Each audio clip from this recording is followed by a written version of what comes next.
আমি আত্মরক্ষার্থে আমি আমার কাছে যে পিস্তল ছিল পিস্তল দিয়ে আমি গুলি করি।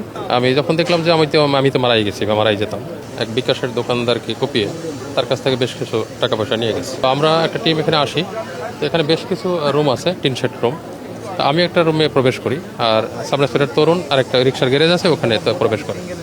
তো আমি প্রবেশ করার সাথে সাথে চারজনকে দেখি এবং ওরা ওদের মাজার ভিতরে চাপাতি ছিল, চাপাতি দিয়ে আমার মাথার উপরে তারা কোপ ছাড়ে।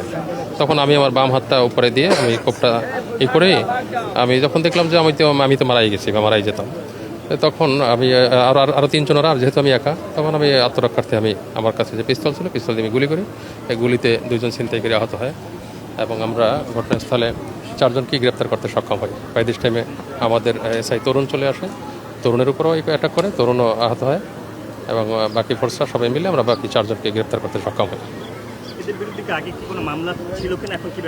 হ্যাঁ, এদের বিরুদ্ধে প্রত্যেকের ব্যাপারে 10টা-12টা করে মামলা আছে এবং এরা প্রফেশনাল ছিনতাইকারী চক্রের সক্রিয় সদস্য। এবং আপনারা জানেন মোহাম্মদপুর আদারপুর এলাকায় তারাই মূলত আতঙ্ক।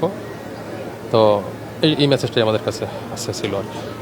আপনার শারীরিক অবস্থা কি, কোথায় লেগেছে, কি অবস্থা হাতে? শারীরিক অবস্থা এই যে বাম হাতে লেগেছে, তো এখন ব্লিডিংটা থামছে আর কি। এখানে ট্রিটমেন্ট নিয়েছি, এখন হসপিটালে যাব চিকিৎসা। তরুণেরও এই যে লেগেছে, হাতে লেগেছে, সবাই হাত দিয়ে ঠেকাতে গিয়ে বেসিক্যালি হাতে লাগে আর কি, হাত দিয়ে ঠেকা। পরে এখানে চারজন ছিল, চারজনকে গ্রেপ্তার করতে পারছি আমরা।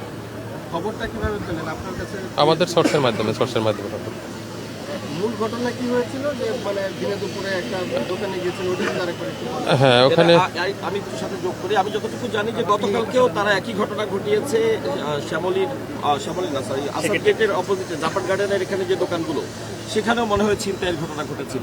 একই চক্র ঘটিয়েছে নাকি, তথ্য আছে? এটা এখনো আমরা নিশ্চিত না, তবে তদন্ত চলতেছে, তদন্ত হলে এটা বোঝা যাবে। তো মূলত আজকের ঘটনা সকাল 10টা 42-এর সময় এই আদাবার থানাধীন শেখেরটাক 7 নম্বর রোডে এক বিকাশের দোকানদারকে কুপিয়ে তার কাছ থেকে বেশ কিছু টাকা পয়সা নিয়ে গেছে, মোবাইল নিয়ে গেছে। তো এই সংবাদটা পেয়ে বেসিক্যালি আমরা আমাদের অভিযান শুরু করি।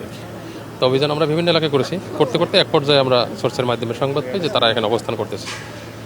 তার ভিত্তিতে মূলত এখানে আসার পরে আমরা এখানে যেহেতু অনেকগুলি টিন শেড রুম, আমরা এক ভাগ হয়ে বিভিন্ন রুমে প্রবেশ করেছে। তো আমি একটা রুমে প্রবেশ করি, সেখানে চারজন। তো আমাকে দেখি ওরা চাপাতি দিয়ে কোপ শুরু করে। তখন আমি হাত দিয়ে ঠেকাই ওদেরকে। আমি মানে আমার এক হাতে পিস্তল ছিল, তো পিস্তল আমার রেডি করাই ছিল, যেহেতু আমি ছিনতাইকারী ধরতে যাচ্ছি বা অভিযান করতেছি, ওই প্রস্তুতি আমার ছিল আর কি। তো আমি সাথে সাথে গুলি না করলে আমার বাঁচার কোনো সম্ভাবনা ছিল না, যেহেতু ওরা চারজন, আমি একা ছিলাম। এরপরে এক পর্যায়ে এসআই তরুণ চলে আসে। তরুণ যখন ভিতরে ঢোকে, যখন আমাকে খুঁজে পায় না, ভিতরে ঢোকার পরে ওরেও মানে অ্যাটাক করে, তখন ওরও হাতে আহত হয় আর কি।